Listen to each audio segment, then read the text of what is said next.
think there's anything I need at Mainz. We know Nielsen's up here. We can hit up the cathedral. 到着だ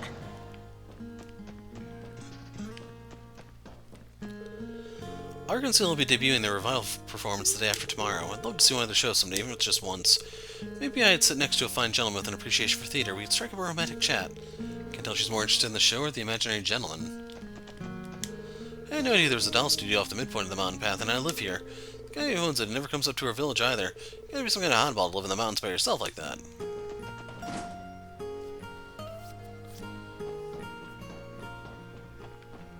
Still don't get what all the fuss was about yesterday. I mean, I did what Gans asked. I went to Marla and said, "Can you just cheer up already?" Well, it is what it is. Back to cleaning.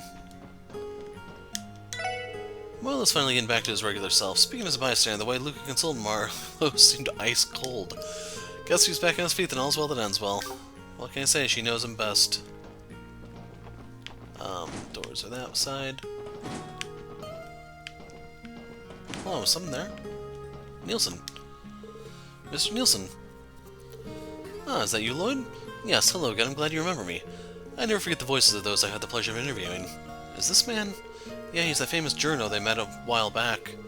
That's right, Marcel Nielsen. What brings you to Mainz, if I may ask? I have an interview scheduled with Mayor Bixen, as it so happens. That's where I expected to find him, to be honest. I'll be asking for his account of Maine's origins as a Septium mining village, as well as how it's changed in the modern day. With the topic of independence looming over Crossville, I thought it pertinent to reflect on the state's history. Not a bad idea. That's a very insightful perspective to have, for a lack of a better phrase. Get it? Insightful? I'll consider it a compliment. My circumstances do give me a pension for taking things a long way around. But enough about me. I heard you all contributed to stopping the terrorist attack at the trade conference. With that in mind, I had the urge to interview you about the matter. Would you mind terribly? You see, there are several lingering questions I have about the motivations behind that attack. I suspect speaking with you will help me uncover the meaning of it all. The meaning behind the terrorist attack? That may be difficult to divulge. Tio's right. Information about that case is restricted to members of the state government and police force. Even if we do take your questions, we'll be pretty limited in what we can disclose. That's understandable and well within my expectations. Nevertheless, I believe there's still merit to be had in discussing the matter. What do you say? Our last interview with him was definitely insightful. Participating in a second one could be a good idea if we have the time. Not now. So, apparently that's a hidden quest, so... Okay, so here is when we're actually going to do the hidden quest. So I'm going to finish talking to the NPCs here first. I'm going to try to splice in that little piece from the main patrol video. The little girl's missing, but where? Kimmy's been playing with Hoffman's kiddo all day. It's the only kid her age around these parts, so I don't care if they're friends. But they're not going to end up, you know, dating or anything, right? Yeah, we already have the punching bag. Should probably count those, make sure the little kid doesn't disappear and one of the punching bags appears. Just saying. Be a little suspicious. Oh, here they are. Echo! Echo, Co. I love my daddy. My daddy, Eddie. Really does yell the same thing back at you. Does that mean there's another Kimmy on the other side of the mountain? Aren't echoes the coolest? What should I yell next? Something obscene. That'll get all the parents' attention. What in the world can Alec be yelling his head off about this time? Honestly, how'd that kid turn out so how'd that child turn out so rowdy? Oh man, I'm starting to hiccup.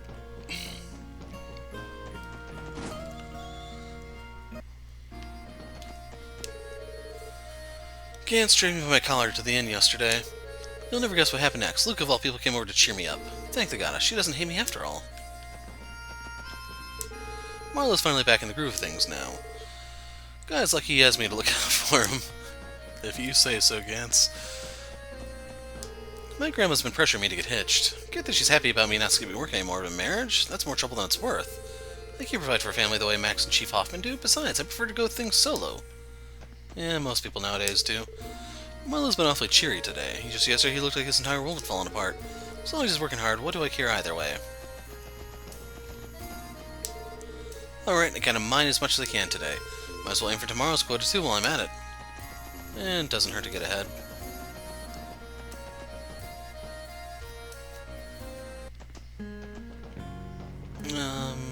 There's no one else up here. We spoke to the girl. I don't know if we spoke to him yet. Yes, we did.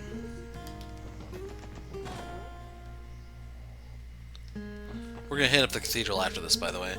It's been a tough task finding potential spouses for our minors. Then again, Gantz, Marlowe, and Logie don't seem to have any intention of settling down anytime soon. Perhaps the new generation doesn't value marriage as much as mine did. No, they do not. For good reason. Bracers have been noticeably busier than normal these days. I had to think twice before submitting any non-traditional requests. I was told they've been investigating the large mysterious monsters that have been emerging throughout the state. It gives me this horrible feeling in the pit of my stomach. I fear something wicked may be brewing in Crossbell. And it starts with our politicians, I tell you. Should string them all up now while we have the chance.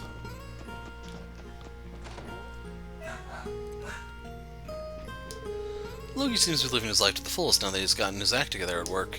Now all he has to do is find himself a wife, then I can finally rest easy. Though I suppose I shouldn't get my hopes up anytime soon.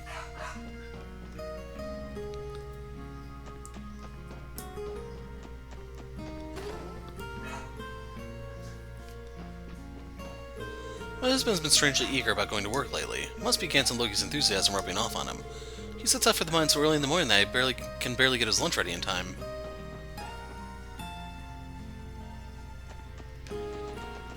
And it's quest time. So this is going to be one of those trivia things, I assume.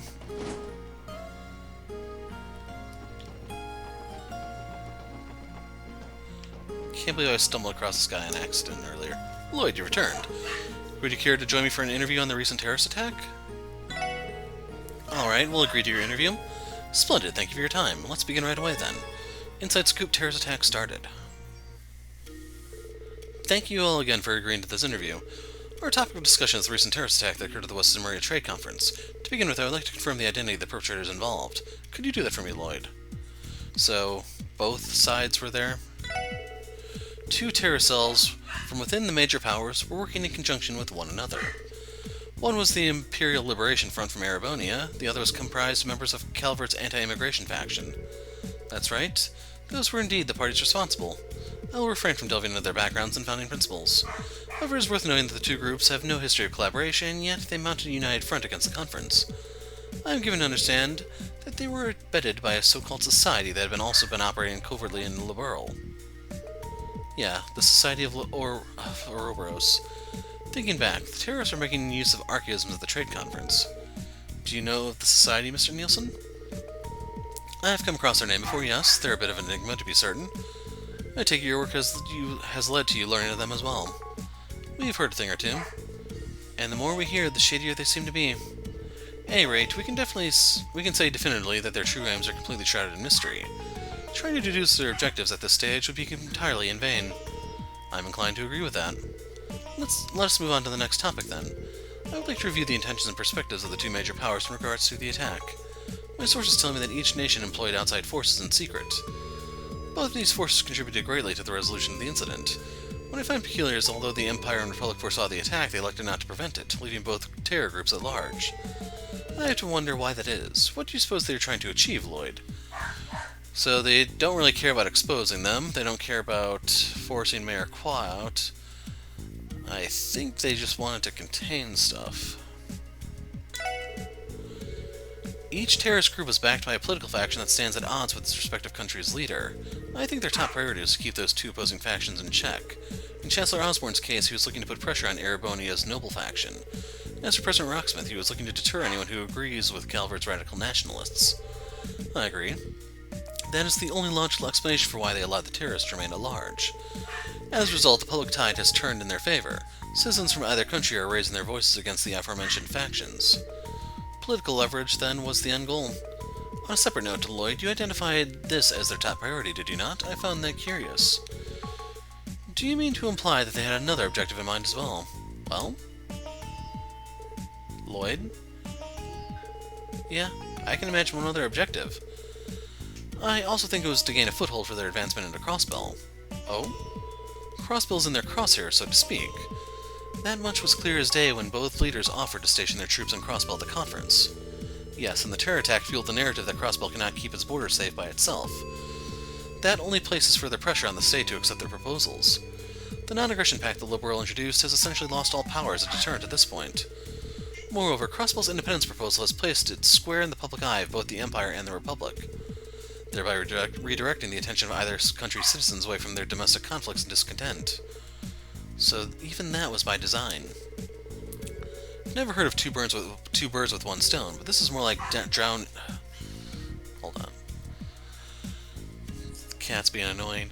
I've heard of two birds with one stone, but this is more like downing a flock with a boulder. I imagine it was me mentioning the word bird that got her attention. Well then, I see you've considered all this in just as much detail as I have. If you don't mind, I'd like to just move on to our final topic. It is apparent that the two countries had a mutual understanding as far as the attack was concerned. Do you believe this to be evidence of a greater alliance between them? Temporary, permanent, or no answer? No, I think that's out of the question. Ultimately, they both have the same objective, sole possession of crossbow, so I thought he was going to say no comment. I misunderstood that. But apparently it was still right. Ultimately, they both have the same objective, sole possession of crossbow. That's exactly right. In the end, the incident at the conference was no more than a one-time instance in the Macnian and lockstep. Furthermore, crossbow is simply too valuable for either country to let it remain as a simple buffer zone. There is no room for allyship if each aspires to take it for themselves. Their parallel actions tip their hands as to their conflicting motivations. Well, for a blind man, your aim is impressive. So this is all just a warm-up before the real thing. Eventually they're going to go at each other guns blazing. Yes, and I imagine the war of intelligence they're waging will only worsen from here. The increasing activity from the Jaegers and criminal syndicates in Crossbell can likely be attributed to that as well. Unfortunate as it is, I would not be surprised to see a resurgence of inexplicable incidents such as those from Crossbell's past. Inexplicable incidents? What do you mean? Never mind that. Forgive me for speaking out of turn. That aside, I believe we sorted out a number of matters regarding the terror attack. Asking for this interview was a wise decision indeed. Thank you for your time. Likewise, this was very enlightening. I think we understand the current situation more clearly now. It was almost more informative than I was prepared to handle. I'm glad to hear you found it beneficial. It would be wonderful if we could chat like this again sometime, future circumstances permitting. Of course, we'll be more than happy to. And that completes the mission. I need to look up to see if they actually revealed who this guy is, because the way he's appearing at stuff, he would be a contender for Grand Master of Ouroboros. Thank you for indulging me with an interview today, Triple S. I would love to chat again should the opportunity arise. It's just, I thought the Grand Master was female. I don't know if there's a leader to the Grail Knights beyond Carnelia. Or Ein Solnate, depending on which name you prefer to use.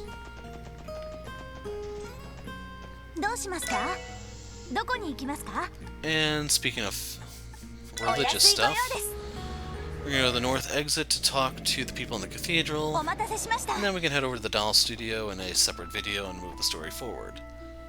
I don't know if the doll studio is going to be a dungeon or what, but we'll see. I've heard a lot about the Rosenberg studio. It's been around for a while now, but I've never seen its owner visit the cathedral. I wonder what kind of person he is.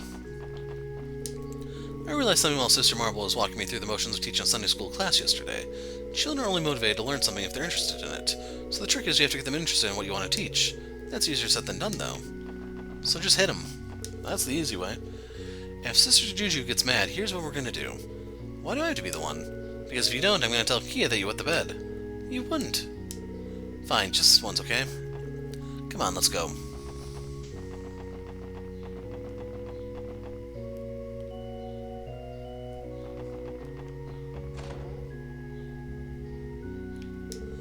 Even after Ario started to make a name for himself with the guild, Guy would still drag him here to drink with us on occasion. Or watch the two of us drink, at least.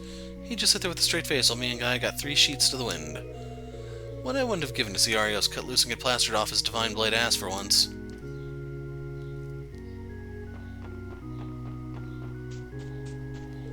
Further, there's been a slew of strange monster sightings around the state. The government even recommended the citizens not venture out on the highways anymore. Fortunately, the cemetery isn't too far from city limits.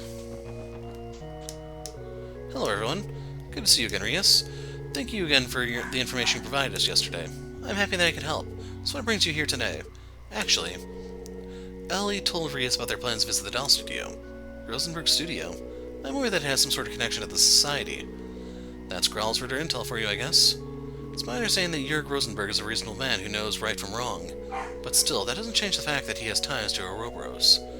I urge you to exercise caution if you intend to meet with him. Don't worry, we will. Thanks for looking out for us, Rias. Push F, everyone.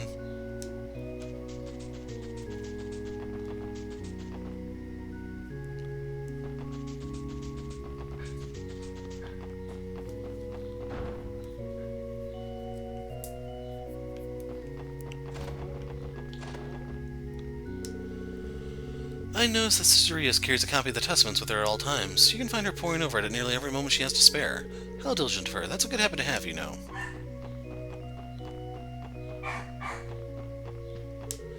black cat passed in front of me this morning.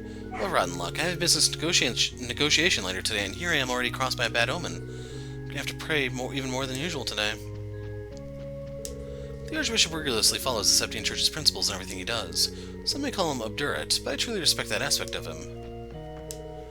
Regarding yesterday's matter with that flowering grass, I do hope that you're still not nosing around about it. There are facets of this vast continent that are better left untouched. I advise you to know when to tread lightly. Jeez, at this point you may as well call him a co-conspirator. Lloyd, I just remembered. You all came by to see me yesterday, didn't you? Was there something you wished to ask me about? There was, but don't worry about it. It wasn't important. From what we heard yesterday, Paloma Crass is a sensitive subject within the church. It's probably best not to bring it up with her. Really now, if you insist. Just know that I'm always happy to help whenever I'm available.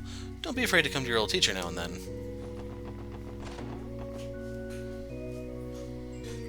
So, I believe that's actually everything. I thought there'd be more to do here, but, no. So, I am good to call it quits. When we pick up next time, we'll be moving forward with the story, folks. The Hero of Light, thanks for watching, and goodbye.